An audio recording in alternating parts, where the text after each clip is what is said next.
पाटवडीची भाजी. बेसन घेतलं 1 वाटी, त्यात तिखट टाकलं 1 चमचा, हळद 1 चमचा आणि मसाला 1 चमचा आणि आलं लसणाची पेस्ट 1 चमचा आणि मीठ स्वादानुसार घालायचं आणि तेल घालायचं. आता छान पाणी टाकून घट्ट करायचं.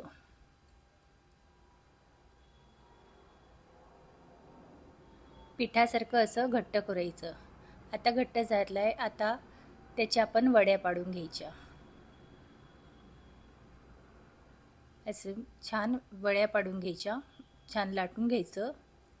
मीडियम आकाराच्या वड्या पाडायच्या. असं कापून घ्यायचं.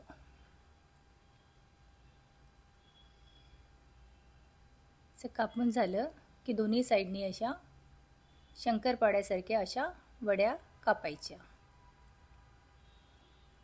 कापून झाले की आपण या वड्या तळून घेऊ. आता आपण कढईमध्ये तेल टाकून वडी तळत आहे. जास्त वेळ नाही तळू द्यायचं, थोडं कलर येईपर्यंत तळायचं. आता तळलेलं, आता दुसरेही वडी तळून घेऊया. सगळ्या वड्या तळून घेतल्या. लसूण आता टाकले, त्यालाही आपण फ्राय करून घेऊ. लसणालाही फ्राय केलं आहे. कांदा, 1 टमॅटो घेतला, 1 कांदा घेतला, त्यालाही फ्राय करायचं. त्यामध्ये एक चमचा धने, 1 चमचा जिरे, 1 चमचा तीळ घातली आणि 4-5 मिरची घातली, सुक्या मिरच्या. हे व्यवस्थित भाजून घ्यायचं, तेलामध्ये तळून घ्यायचं आणि नंतर त्याचं पेस्ट केलं. आता पेस्ट आपण कढईमध्ये टाकलं आहे. चांगलं तेलामध्ये होऊ द्यायचं. तेल वर सुटलं आहे.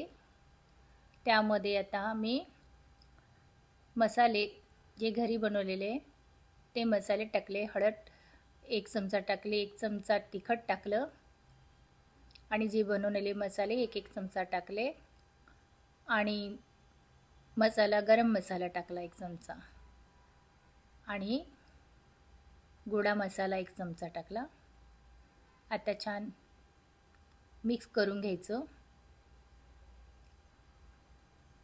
आणि स्वादानुसार मीठ टाकायचं.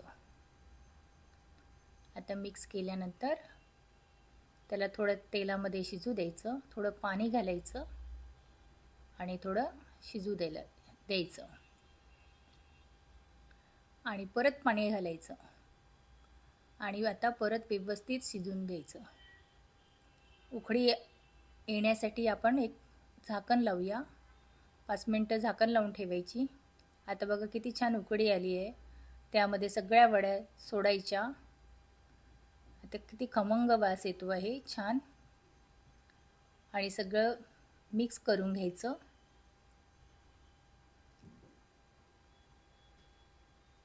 हलवून घ्यायचं. आता व्यवस्थित वडी झालेली आहे. आता थोडं 5 मिनिटं झाकून ठेवायचं. तर झालेली आहे वडी. बघा किती छान वडी आणि कलरही आला आहे. वरून थोडी कस्तुरी मेथी टाकायची आणि त्याला ढवळायचं. आता आपली पाटवडी तयार झालेली आहे. खायला पण मस्त. तुम्हीही करून बघा.